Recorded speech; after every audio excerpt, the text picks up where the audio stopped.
ተመርቆ ነበር። ለምርቃቱ በተገዛው በሬ ተገድሎ ስለሞተ ወጣት ትንሽ ነው። መስጂድህን አፍርሼ ላዩ ላይ ቤተክርስቲያን ካልገነባው እምዬ ማርያም አትለመነኝ። ጋሽ ትራምፕም ደግሞ ይህንን በሚያጠናክር መንገድ ኢራኖች ሊገሉኝ ነውና ብዙ እዚህ ምድር ላይ መቆያ አይመስለኝም ባለውበት ተጠቀሙብኝ እያሉ ነው። ሁለት እጅግ በጣም አስደሳች የሆኑ መረጃዎችን ላጋራችሁ። የመጀመሪያው ከሙነሺር መሐመድ ሰይድ ጋር የተገናኘ ሲሆን ሁለተኛው ደግሞ በቅርቡ እናቱን ያጣውና የብዙዎችን ልብ የነካው ከተማሪ ኻሊድ ቃሲም ጋር የተገናኘ ይሆናል።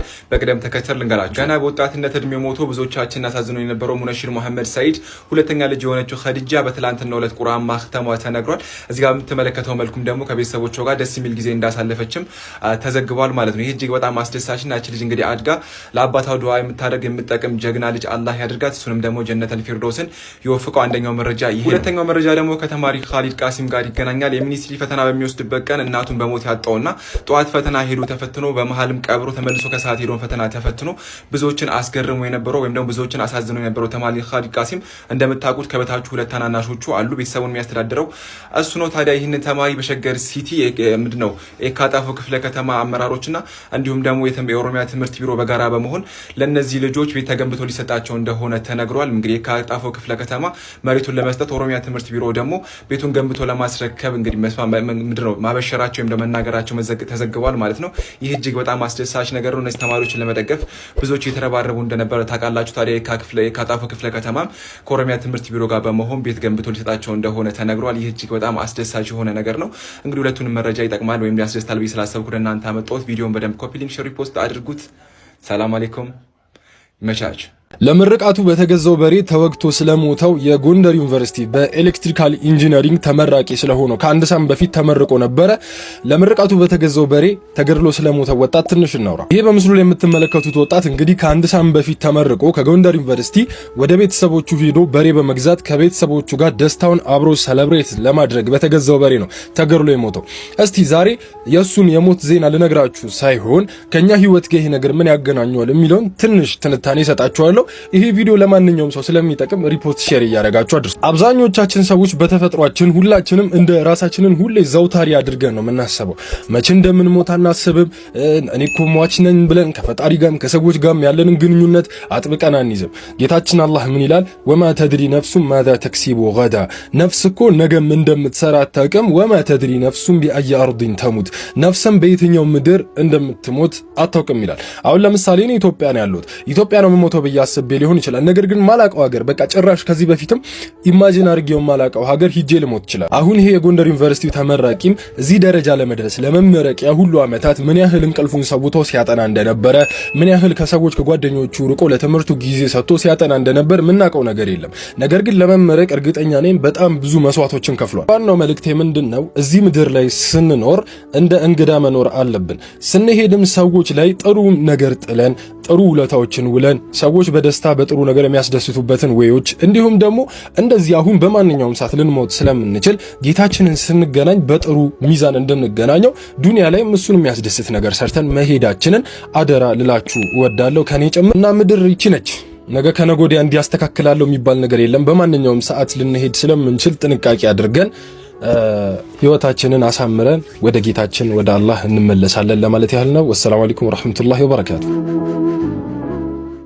ወገን ዛሬ በሐሙስ ምድር ምን ነገር ከናት በሉኝና ማለት ነው። መስጂድህን አፍርሼ ላዩ ላይ ቤተክርስቲያን ካልገነባው እምዬ ማርያም አትለመነኝ ብሎ ስለተነሳው ይሄ ማለት ይኸውላችሁ የአፄ ኃይለ ሥላሴ አባት ነው፣ ራስ መኮንን ወልደ ሚካኤል የሚባለው ነው።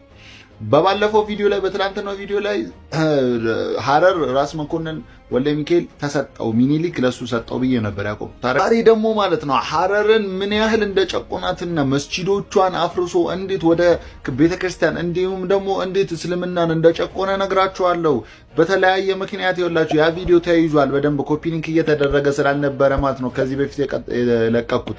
ያኛውም አካውንት ተዘግቷል። ይሄኛውን አካውንቴን ደግሞ ፎሎ እያደረጋችሁ ነው። በጣም አመሰግናለሁ። አሁንም ፎሎውን መቀጠል አለበት። ኮፒ ሊንኩም በደንብ ይቀጥል። ወደ ጭዌ ስመለስ ከ100 ዓመታትን በላይ ያስቆጠረውን ራስ መጋላ የተባለውን መስጂድ አፈረሰና ላዩ ላይ ቤተክርስቲያን ሰራበት እና እንደ ቃሉ ማደርጎት ማለት ነው ይላችሁ በጣሊያናዊ ዲዛይነር ነበር የተሰራው ይሄ እንትን ቤተክርስቲያኑ ማለት ነው። ስሙም ደግሞ መድኃኔዓለም ብሎ ሰየመው። ይህ መስጂድ ለሐረሪዎች እጅግ በጣም አስፈላጊና በቃ ተሰብስበው ጁማ የሚሰግዱበት ትልቁ መስጂዳቸው ነበር። ስለዚህ በ1560 ወደ ተሰራው አርሱበሪና በእርጎበሪ መካከል ወደሚገኘው መስጂድ በቃ ሰው ሁሉ ተሰደደ ማለት ነው። እዛ መስገድ ተጀመረ።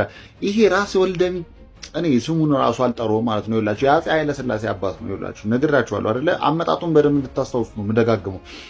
120 መስጂዶችን እንትን ብሎ ወደ ቤተክርስቲያንነት ቀይሯል። 120 መስጂዶችን ሐረሪን ምን ያህል እንዳጠፏት ማለት ታዲያ ይኸውላችሁ በተለይ ደግሞ 3 አዋች ማለት ነው ሂፍዝ ማዕከል የሆነ እንዲሁም ዑለማዎች ደግሞ ቀሪ ጊዜያቸውን የሚያሳልፉ ላይክ እንደ ሐሪማ ምናምን ማለት ነው።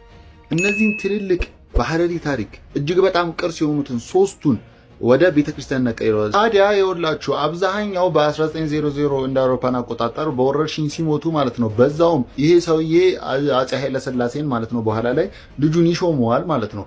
ያም አፄ ኃይለ ሥላሴ አባቱን ደግሞ ፈለግ በመከተል ማለት ነው ሐረሪን በጣም ከሚባለው በላይ እስልምና ፍቆ ነበር ያነሳት ማለት ነው።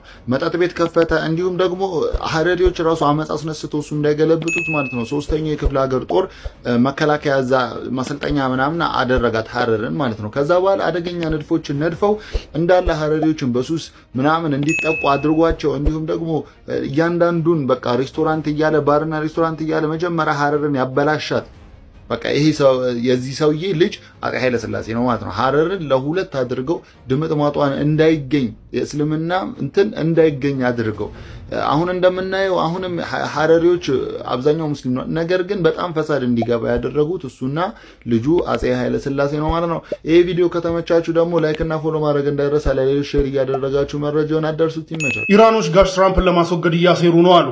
ጋሽ ትራምፕም ደግሞ ይህንን በሚያጠናክር መንገድ ኢራኖች ሊገሉኝ ነውና ብዙም እዚህ ምድር ላይ መቆያ አይመስለኝም ባለውበት ተጠቀሙብኝ እያሉ ነው። ለማንኛውም እንግዲህ ይህንን ከጀርባ የምትያዩትን ዊ ዊል ትራምፕን እናስወግደዋለን የሚል ባነር ኢራን ላይ ኦፊሻሊ በየህንፃዎቹ ተሰቅሎ ሲታይ ነበረ። እንዲሁም ደግሞ ኢራናውያን በሚሊየንስ ወጥተው አያቶላ አሊ ኾሜኒን በሚቀብሩበት ሰዓት ሪቬንጅ በቀል የኢራን መንግስት ትራምፕን ገሎ በቀል እንዲበቀል ጥሪ ሲያደርጉ ነበረ። ይህ በእንዲህ እንዳለ እንግዲህ የእስራኤል ኢንቴሊጀንስ ኤጀንሲ ወር ሞሳድ ለሲአይኤ ባስረከበው ሪፖርት መሰረት ኢራኖች ዶናልድ ትራምፕን ለመግደል የተቀነባበረ ሴራ እያሴሩ ነው እና ኤኒታይም ይህ ሀፕል ሊያደርግ ስለሚችል ተጠንቀቁ የሚል ሪፖርት ሰጥቷል ነው እየተባለ ያለው። ይህንን ደግሞ ሲኤንኤን እና ዎል ስትሪት ጆርናል ይዘው ወጥተዋል ሪፖርቱን። ይህንን ይበል እንጂ ይህ ሪፖርት አሁን ይውጣ እንጂ ዶናልድ ትራምፕ በፊት ተርማቸው የኢራንን ቶፕ ጀነራል ቃሲም ሱሌይማኒን ከገደሉ ጀምሮ ኢራን አጸፋ መልሳ ልትበቀላቸው ትችላለች የሚል ስጋት በአሜሪካ ኢንቴሊጀንስ በኩል ነበረ። ከዛ በኋላ እንግዲህ የበፊት ተርማቸው አልቆ በአሁኑ ተርማቸው ደግሞ ሲመጡ ከኢራን ጋር በከፈቱት ጦርነት አያቶላ አሊ ኾሜኒ እና ሌሎችም የኢራን ቶፕ አመራሮችን በዶናልድ ትራምፕ ትዕዛዝ መገደላቸውን ተከትሎ ይህ ስጋት መልሶ አገርሽቷል።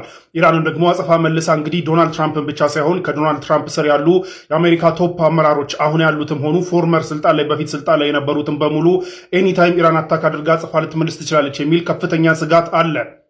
የአሜሪካ ባለስልጣናትም ሆነ የአሜሪካ ኢንቴሊጀንስ ተቋማት ኢራን አጸፋ መልሳ የአሜሪካ ባለስልጣን ልትገል ትችላለች የሚል ፍራቻ ነበራቸው።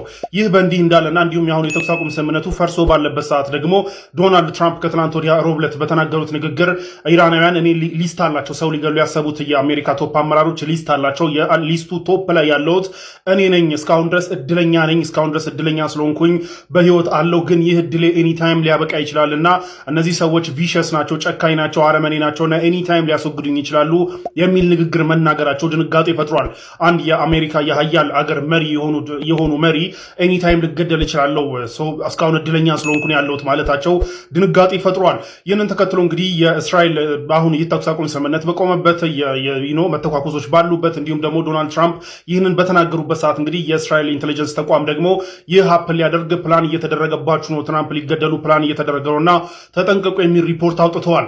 ይህንን ሪፖርት ላይ ግን የአሜሪካ ኦፊሻሎች ለሁለት ተከፋፍለው ነው ያሉት። ግማሾቹ ከዚህም በፊት የነበረው የአሜሪካ ኢንተለጀንስ አሰስመንት ኢራን ልታደርገው ትችላለች የሚል ስለሆነ ይህ ማጠናከሪያ ነው ሲሉ፣ ግማሾቹ ደግሞ ይህ ዶናልድ ትራምፕን አጃጅሎ ወደ ጦርነት መመለሻ ታክቲክ እንጂ እስራኤል ምንም አይነት እንደዚህ አይነት ሪፖርት የላትም፣ ሲጀመርም አሜሪካና ኢራን ተኩስ አቁም ስምምነት ማድረጋቸው ሲደብራት ነበርና አሁንም ዶናልድ ትራምፕን ሊገሉ ነው በሚል ማስፈራራትና ማጃጃል መልሳ ወደ ጦርነት ለመመለስ እየሞከረች ነው እንጂ ያን ያህል እውነት አይደለም የሚል የአሜሪካ ኦፊሻሎች እንደተከፋፈሉበት ሲኤንኤንም ሪፖርቱ ላይ ይዞ ወጥቷል።